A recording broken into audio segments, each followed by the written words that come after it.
గోదావరి ఎందరికో తాగునీరు సాగునీరు అందించి వారి జీవితాల్లో వెలుగులు నింపే అమ్మ. నిక్షేపం లాంటి వ్యవసాయ భూములను తనలో కలిపేసుకోవడంతో అన్నదాతలు కన్నీరు మున్నీరవుతున్నారు. నది గర్భంలో కలిసిపోతున్న సాగు భూములను చూసి నిస్సహాయ స్థితిలో ఆవేదన చెందుతున్న రైతులపై రాజ్ న్యూస్ ప్రత్యేక కథనం.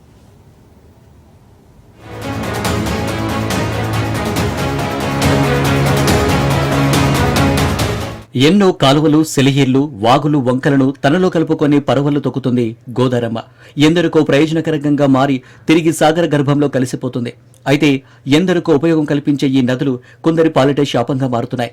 ములుగు జిల్లాలోని కన్నాయిగూడెం, ఏటూరు నాగారం, మంగపేట, వాజేడు, వెంకటాపురం మీదుగా గోదావరి నది ప్రవహిస్తుంది. అయితే ఏటూరు నాగారం, మంగపేట మండలంలోని గంగూడెం, సంగంపాయ, రొయ్యూరు, రామన్నగూడెం, రామ్నగర్, కమలాపురం, పొదుమూరు, మంగపేట, రాజుపేట వద్ద తీరం కోతకు గురవుతుంది. ప్రతి వర్షకాలం ఉగ్రరూపం దాల్చే గోదావరి ఏటా 100 ఎకరాల నల్లరేగడి భూములను తనలో కలుపుకొని ముందుకు చొచ్చుకు వస్తుంది. భారీ వరదలు రైతులను రోజువారీ కూలీలుగా మారుస్తున్నాయి. దీంతో తీర గ్రామాల ప్రజలు తీవ్ర భయాందోళనకు గురవుతున్నారు.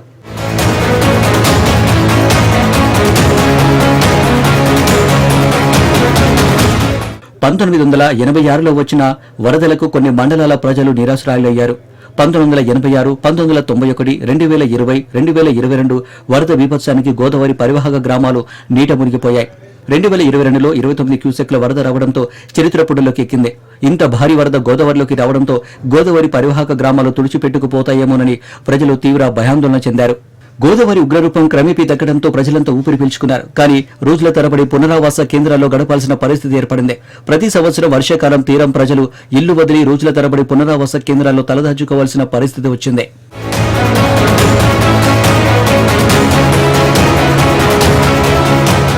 ఏటూరు నాగరం, రామన్నగూడెం గ్రామాలు ప్రతి ఏటా గోదావరి వరద నీరుతో ముంపుకు గురవడంతో 1995లో అప్పటి టీడీపీ ప్రభుత్వంలో సీఎం చంద్రబాబు ఏటూరు నాగరం నుంచి రామన్నగూడెం వరకు కరకట్ట నిర్మించారు.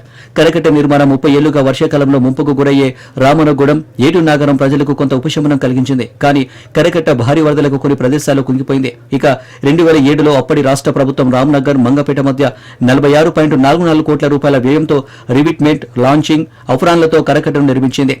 SEW కన్స్ట్రక్షన్ లిమిటెడ్ ఆధ్వర్యంలో 68% పనులు జరిగాయి. భూసేకరణ సమస్య ఎదురవడంతో 2009 సెప్టెంబర్లో సదరు కంపెనీ కరకట్ట పనులు నిలిపివేసింది. మొత్తం 186 ఎకరాలకు గాను 48 ఎకరాల పట్టా భూమి, 138 ఎకరాల అసైన్ భూమి గాను పట్టా భూమికి నష్టపరిహారం చెల్లించడం జరిగింది. వచ్చినప్పుడే తప్ప మామూలు టైంలో కూడా ప్రజా నాయకులు గాని లేకపోతే అధికారులు గాని ఎవరు కనిపించని పరిస్థితి రామ్నగర్, రామన్నగూడెం గ్రామం నుంచి కనబడుతుంది. ఎందుకంటే గోదావరిలో వచ్చినప్పుడే వాళ్ళు కనబడతారు, తర్వాత మళ్ళీ కనబడేది లేదు. వచ్చినట్టు అడావుడు చేస్తారు.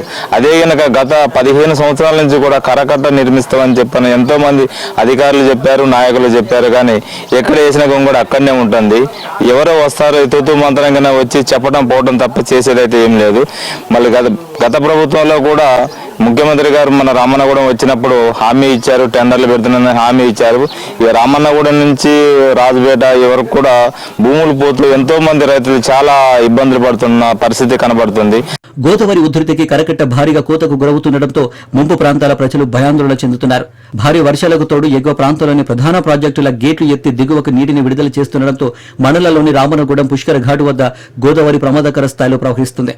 గోదావరి ఉగ్రరూపం దాల్చడంతో మండలంలోని ఓడగూడెం నుంచి రామన్నగూడెం వరకు ఉన్న కరకట్ట చాలా ప్రదేశాల్లో కోతకి గురవుతుంది. అలాగే మండలంలోని రామన్నగూడెం పుష్కర ఘాటుకు సమీపంలోని కరకట్ట, పొదుమూరు, మంగపేట మండలంలోని పుష్కర ఘాటు వ్యవసాయ భూములు గోదావరి ప్రవాహ తాకిడికి భారీగా కోతకి గురయ్యాయి. దీంతో నీటిపారుదల శాఖ అధికారులు ప్రతి సంవత్సరం వర్షాకాల వరదల సమయంలో ఇసుక బస్తాలను నింపి కోతకు గురైన ప్రదేశంలో వేస్తున్నారు. కానీ వరద తాకిడి అధికంగా ఉండటంతో వేస్తున్న ఇసుక బస్తాలు సైతం కొట్టుకుపోతున్నాయి. బరామతులు చేస్తారని ప్రతి సంవత్సరం ఏదో అట్లా సినిమా లెక్క చూసి వెళ్ళటే అధికారులు ఎవరు దాన్ని స్పందించడం లేదు. గోదావరి ప్రతి సంవత్సరం వచ్చి మిరప చేనులు, వరి చేనులు మొత్తం ముంచి నీటి మట్టమై రైతులు చాలా బాధాకరమైన విషయం అవుతుంది. మొత్తం ముంచి నీటి మట్టం పొలాలు మీద ఖరాబ్ అవుతాయి. వీటికి కూడా ఏమైనా రైతుకు సహాయం కూడా అందించిన లేదు. రాసుకొని పోవటం, మరి యథావిధిగా వదిలేయటం. మిగిలిన పనుల కోసం 2017లో సెంట్రల్ డిజైన్ ఆర్గనైజేషన్ CAQCCల బృందం క్షేత్ర పరిశీలన జరిపి సమగ్ర నివేదికను ప్రభుత్వానికి అప్పగించింది. 4 నిరీక్షణ తర్వాత ఇటీవల 137.23 కోట్ల రూపాయలను మంజూరు చేస్తూ పరిపాలన అనుమతులు జారీ అయ్యాయి. గోదావరి పెరిగితే కరకట్టకు ప్రమాదం పొంచి ఉందని తెలిసి కూడా అధికారులు ప్రజాప్రతినిధులు నిర్లక్ష్యం వహిస్తున్నారు. గత ఏడాది 137.23 కోట్ల రూపాయల మంజూరు చేసింది ప్రభుత్వం. పనులు దక్కించుకున్న కాంట్రాక్టర్ గతేడాది వర్షాకాలంలో పనులు చేస్తున్నట్లు హడావిడి చేశారు. కరకట్ట దెబ్బతిన్న ప్రాంతాలను నామమాత్రంగా పనులు చేసి వదిలేశారు. ప్రతి వర్షాకాలం వరదల సమయంలో ఇసుక బస్తాలతో కరకట్ట మరమ్మతుల పేరుతో హడావిడి చేయడం, తిరిగి వర్షాలు తగ్గడంతో శాశ్వత పరిష్కారం చేస్తామని ప్రజలకు హామీలు ఇవ్వడం నేటికి పరిపాటిగా మారింది. గోదావరి వచ్చిన అధికారులు వచ్చి ఆ చూసడం జరుగుతుంది. ఆ ఇసుకలు నింపేసి ఆ బస్తాలని కట్టగట్టేసి పోతా ఉన్నారు. కానీ వర్షాలు పోయిన తర్వాత మళ్ళీ ఒక్క అధికారి కూడా ఎవరు కూడా వచ్చలేదు, చూసులేదు, మందలిచ్చలేదు. గోదావరి వచ్చినప్పుడే రండి కరకట్ట తెగట్టున్నది, జనాలంతా వెళ్ళాలి, మీరు అక్కడ ఉండాలని చెప్పేసి ఆశల్లో తీసుకుపోతారు. అలాంటి విసార్లో తీసుకుపోయి నైట్ తీసుకుపోయి అక్కడ చూస్తారు. మళ్ళీ తెల్లారి అత్తం మళ్ళీ ఇళ్ళనే ఉంటాం. ఇసుక పోయి పట్టాల భూములు పోయి చాలా మంది కూడా కూలిగా మారిండ్రు. ఆ అధికారులు ఏం చేస్తున్నారు, మరి ఆ కరకట్ట గురించి ఏంది, ఇప్పుడు వర్షాకాలం లేనప్పుడే దాన్ని సాగు చేయాలని నేను కోరుకుంటాను. బిక్కు బిక్కు అనుకుంటా బతకాల్సిన స్థితి వస్తుంది. కావున ఈ ప్రభుత్వం అయినా కనీసం ఇప్పటికైనా కరకట్ట శాంక్షన్ చేసి మాకు మా పొలాలకు కోత గురి కాకుండా 137 కోట్లతో ఈ ప్రాజెక్టు నడుస్తుందని చెప్పి గత ప్రభుత్వాలు ఈ ప్రభుత్వాలు ఉన్నాయి కానీ ఏది పని కావడం లేదు.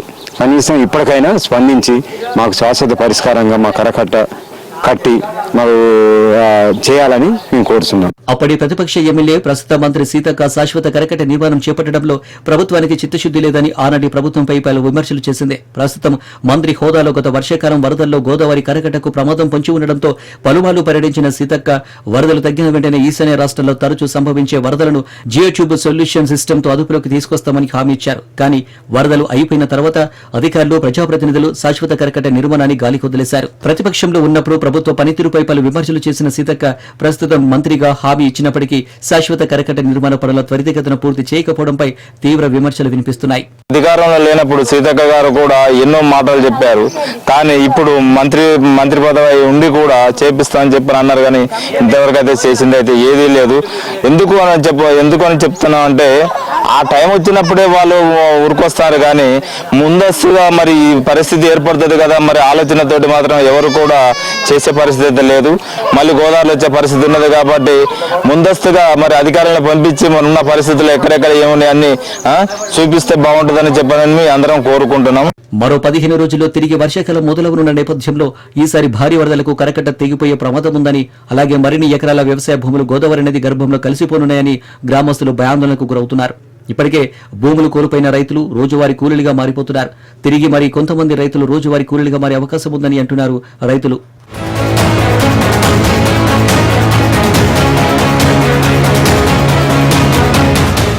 గోదావరి నది గర్భంలో కలిసిపోయిన వ్యవసాయ భూములకు బదులుగా నష్టపరిహారంగా భూములు ఇవ్వాలని స్థానిక ప్రజలకు కోరుతున్నారు. శాశ్వత పరిష్కారంగా కరకట్టలు నిర్మించి ప్రభుత్వాలు చిత్తశుద్ధితో సమస్య పరిష్కారానికి కృషి చేయాలని వేడుకుంటున్నారు.